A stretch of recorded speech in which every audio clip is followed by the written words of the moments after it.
દિવસનો વિચાર આવ્યો હતો। યુનાઇટેડ નેશન્સ જનરલ એસેમ્બલીએ એક ઠરાવ અપનાવ્યો, જેના દ્વારા દર વર્ષે 22 માર્ચને વિશ્વ જળ દિવસ તરીકે જાહેર કરવામાં આવ્યો। આ દિવસ 1993 થી ઉજવવામાં આવે છે, જે અંતર્ગત આજે ડીસા તાલુકાના કંસારી ગામે પણ ધારાસભ્ય પ્રવીણભાઈ માળીના હસ્તે ખેત તલાવડીનું ખાતમુહૂર્ત કરી જળ સંચય અભિયાનને આગળ વધારવામાં આવ્યું હતું। સાથે સાથે અત્યારે ડીસા સહિત બનાસકાંઠા જિલ્લામાં પણ પાણીના સ્તર ખૂબ જ ઊંડા પહોંચ્યા છે અને પીવાલાયક પાણીનો સ્ત્રોત પણ ખૂબ જ ઝડપથી ખલાસ થવા તરફ જઈ રહ્યો છે, જેને કારણે લોકોની સિંચાઈ તો ઠીક પણ પીવાના પાણીના પણ ફાંફા પડી શકે છે।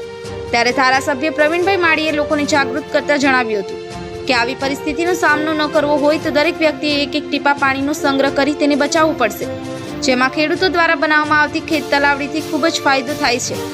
આવી ખેત તલાવડીઓ થકી ખેડૂત ચોમાસામાં વહી જતા લાખો લીટર પાણીનો સંગ્રહ કરી આખું વર્ષ પશુપાલન અને ખેતી માટે તે પાણીનો ઉપયોગ કરી શકે છે।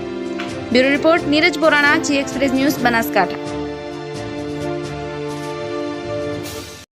जी एक्सप्रेस न्यूज चैनल को सब्सक्राइब करना ना भूलें। ताज़ा अपडेट पाने के लिए बेल आइकन पर क्लिक जरूर करें। हर न्यूज़ को लाइक करें।